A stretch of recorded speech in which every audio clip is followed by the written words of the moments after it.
प्रायोजक है द गुरु सेठ jewellers, GM road near radio station. Mithila विश्वविद्यालय के संस्कृत विभाग में मेरा युवा भारत विकसित भारत @2047 विषय पर नेहरू युवा केंद्र के द्वारा जिला स्तरीय भाषण प्रतियोगिता का किया गया आयोजन। मिथिला विश्वविद्यालय के स्नातकोत्तर संस्कृत विभाग में सोमवार को नेहरू युवा केंद्र दरभंगा के तत्वाधान में मेरा युवा भारत विकसित भारत @2047 विषय पर जिला स्तरीय भाषण प्रतियोगिता का आयोजन किया गया। प्रतियोगिता में दरभंगा जिला के 15 से 29 वर्ष के 50 से अधिक युवा युवतियों ने भाग लिया, जिसमें सुधांशु कुमार रवि प्रथम, सत्यम शिवेंद्र ने द्वितीय तथा अमन कुमार मिश्रा ने तृतीय स्थान प्राप्त किया, जिन्हें रैंक सर्टिफिकेट तथा मेमेंटो से अतिथियों द्वारा सम्मानित किया गया। जबकि रितु कुमारी ने चतुर्थ तथा अक्षय कुमार झा ने पंचम स्थान प्राप्त किया।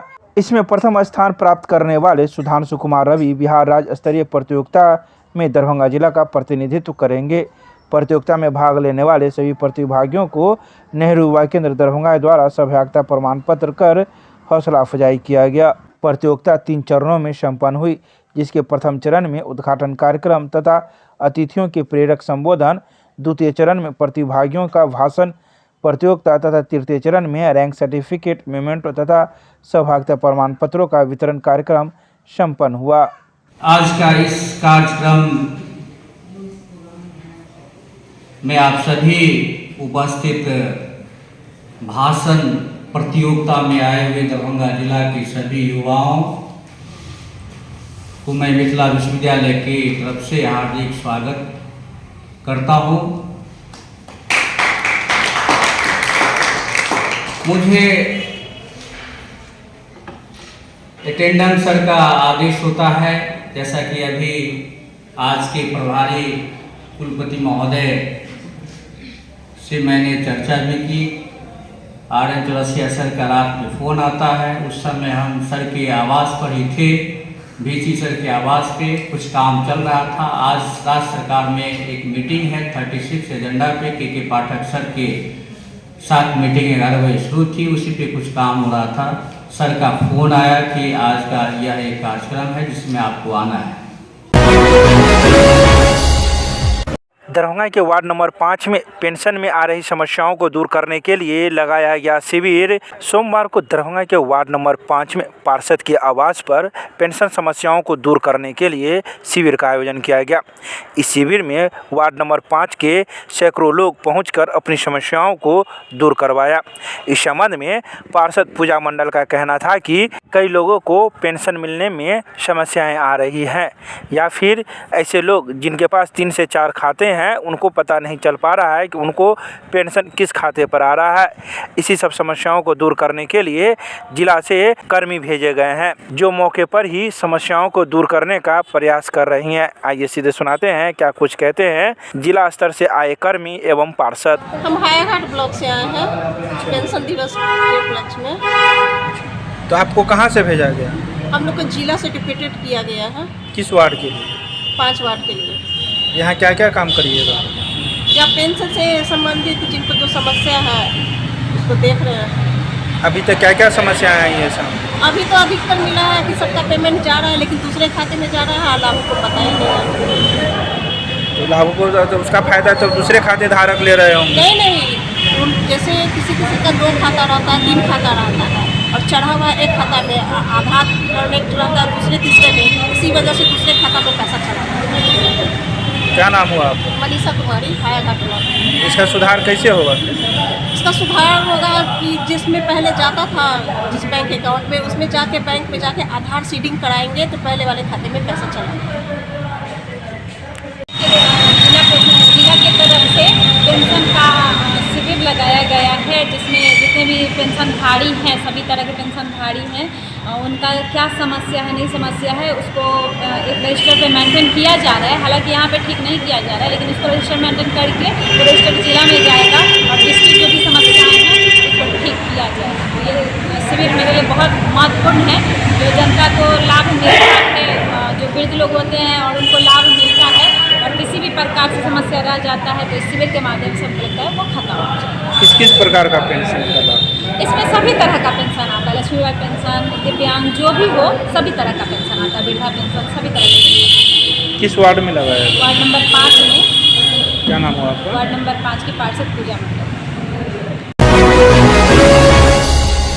जिलाधिकारी ने विशेष संक्षिप्त पुनर्निरीक्षण कार्यक्रम को लेकर राजनीतिक दलों के साथ की बैठक। जिला निर्वाचन पदाधिकारी सह जिलाधिकारी राजीव रोशन की अध्यक्षता में उनके कार्यालय प्रकक्ष में विशेष संक्षिप्त पुनर्निरीक्षण कार्यक्रम को लेकर विभिन्न राजनीतिक दलों के जिला प्रतिनिधि के साथ बैठक आयोजित की गई।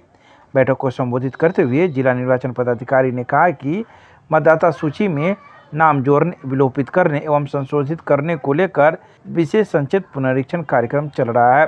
भारत निर्वाचन आयोग द्वारा पुनरीक्षण कार्यक्रम में दावा आपत्ति की जांच हेतु तिथि का विस्तार किया गया है। अब 12 जनवरी तक दावा आपत्ति की जांच की जाएगी तथा 17 जनवरी तक मतदाता सूची के स्वास्थ्य संकेतकों की जांच की जाएगी और 22 जनवरी 2024 को अंतिम प्रकाशन किया जाएगा। इसके अलावा कई विभिन्न बिंदुओं पर भी चर्चाएं की गई। मिथिला विश्वविद्यालय में स्थित पुलिस लाइन का गेट तोड़ने वाले 3 युवकों को विश्वविद्यालय थाना पुलिस ने कागजी कार्रवाई कर भेजा न्यायिक हिरासत में। सोमवार को विश्वविद्यालय थाना पुलिस ने 3 युवकों को कागजी कार्रवाई करते हुए न्यायिक हिरासत में भेज दिया। ये सभी युवक रविवार की देर शाम मिथिला विश्वविद्यालय में स्थित पुलिस लाइन का गेट तोड़ने को लेकर पकड़े गए थे, जिसके बाद पुलिस ने कागजी कार्रवाई की और सभी युवकों को न्यायिक हिरासत में भेज दिया, जिसमें पहले युवक का नाम अभिषेक ठाकुर है जो हसन चौक का रहने वाला है, तो वहीं दूसरे युवक का नाम सौरभ कुमार सिंह और तीसरे युवक का नाम प्रशांत कुमार ठाकुर है जो विश्वविद्यालय थाना क्षेत्र के रामबा का ही रहने वाला है। दरभंगा इंजीनियरिंग कॉलेज के 2020-24 बैच के 9 छात्रों को 3 से 6 लाख रुपए प्रतिवर्ष पैकेज के साथ विभिन्न कंपनियों में मिली नौकरी। सोमवार को दरभंगा इंजीनियरिंग कॉलेज में छात्रों की खुशी का ठिकाना न रहा। दरभंगा इंजीनियरिंग कॉलेज के 2020-24 बैच के 9 छात्रों को 3 से 6 लाख रुपए प्रतिवर्ष पैकेज के साथ विभिन्न कंपनियों में नौकरी मिली है। छात्रों की सफलता इस संस्थान के द्वारा प्रदान की जाने वाली शिक्षा और प्रशिक्षण की गुणवत्ता को दिखाती है। इलेक्ट्रिकल इंजीनियरिंग ब्रांच से चंद्रभान सिंह को व्यापार विकास सहायक के पद पर 6 लाख रुपए प्रतिवर्ष की पैकेज से नौकरी मिली है, तो वहीं कंप्यूटर साइंस इंजीनियरिंग ब्रांच से राकेश कुमार को सत्यम सॉफ्टवेयर सॉल्यूशन प्राइवेट लिमिटेड में नौकरी प्राप्त हुई है। इलेक्ट्रिकल इंजीनियरिंग ब्रांच से नीलमणि चौधरी ने सिद्धि इन्फोटेक इंडिया प्राइवेट लिमिटेड में नौकरी हासिल की है। इसके अलावा इलेक्ट्रिकल इंजीनियरिंग ब्रांच से बुशरा नज़ीर को HDB फाइनेंशियल सर्विसेज में नौकरी प्राप्त हुई है, तो वहीं कई अन्य छात्राओं को विभिन्न कंपनियों में नौकरी प्राप्त हुई है। तो वहीं इसको लेकर कॉलेज प्रशासन ने सभी छात्राओं के इस सफलता के लिए शुभकामनाएं प्रेषित की है। जिले के स्लम एरिया से चयनित निर्धन व शिक्षा से वंचित बच्चों के पठन पाठन के संदर्भ में विभिन्न विद्यालयों का किया गया औचक निरीक्षण। जिला एवं सत्र न्यायाधीश सह अध्यक्ष जिला विधिक सेवा प्राधिकार विनोद कुमार तिवारी के निर्देश पर अवर न्यायाधीश सह प्राधिकार सचिव रंजन देव ने जिले के स्लम एरिया से चयनित निर्धन व शिक्षा से वंचित बच्चों के पठन पाठन के संदर्भ में विभिन्न विद्यालयों का औचक निरीक्षण सोमवार को किया। जानकारी देते हुए सचिव रंजन देव ने कहा कि बिहार राज्य विधिक सेवा प्राधिकार निर्देशानुसार स्लम एरिया के वैसे बच्चे जो गरीबी के कारण शिक्षा पाने से वंचित हैं, उनका चयन कर नज़दीकी विद्यालयों में नामांकन कराना है एवं उनके पठन पाठन की जांच समय समय पर किया जाना है।